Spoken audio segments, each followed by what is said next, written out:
ಬಾಗೇಪಲ್ಲಿ ತಾಲೂಕಿನ ಗೂಳೂರಿನಲ್ಲಿ ಪಾತಕೋಟಮ್ಮ ದೇವಿಯ ಕರಗವನ್ನ ವಿಜೃಂಭಣೆಯಿಂದ ಆಚರಿಸಲಾಯಿತು. ಜೊತೆಗೆ ದೀಪೋತ್ಸವ ಹಾಗೂ ಅಮ್ಮನಿಗೆ ವಿಶೇಷ ಪೂಜೆ ಅಲಂಕಾರ ಮಾಡಲಾಯಿತು. ನಾಳೆ ಒನಕೆ ಕರಗ ನಡೆಯಲಿದೆ.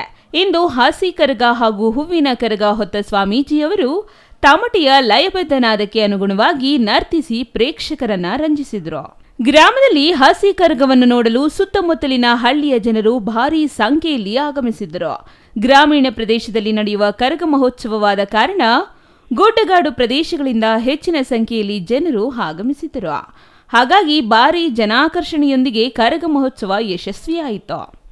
ಇಂದು ರಾತ್ರಿ ಅಮ್ಮನ ವಿಶೇಷ ಪೂಜೆಗಳ ಜೊತೆಗೆ ಮನೋರಂಜನೆ ಕಾರ್ಯಕ್ರಮಗಳು ನಡೆಯಲಿವೆ.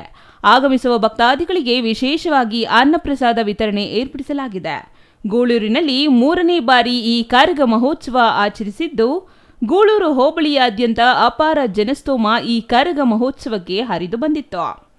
ಇನ್ನು ಈ ಸಂದರ್ಭದಲ್ಲಿ ಶಾಸಕ ಎಚ್ಎನ್ ಸುಬ್ಬಾರೆಡ್ಡಿ ಹಾಗೂ ಶ್ರೀ ಪಾತಕೋಟಮ್ಮ ದೇವಾಲಯ ಸಮಿತಿಯ ಅಧ್ಯಕ್ಷ ಎಸ್ಎಸ್ ರಮೇಶ್ ಬಾಬು ಶ್ರೀ ಪಾತಕೋಟಮ್ಮ ದೇವಾಲಯದಲ್ಲಿ ಭಕ್ತಿ ಭಾವನೆಯಿಂದ ಪ್ರಾರ್ಥಿಸಿ ಹೂವಿನ ಕರಗ ಮಹೋತ್ಸವಕ್ಕೆ ಚಾಲನೆ ನೀಡಿದರು.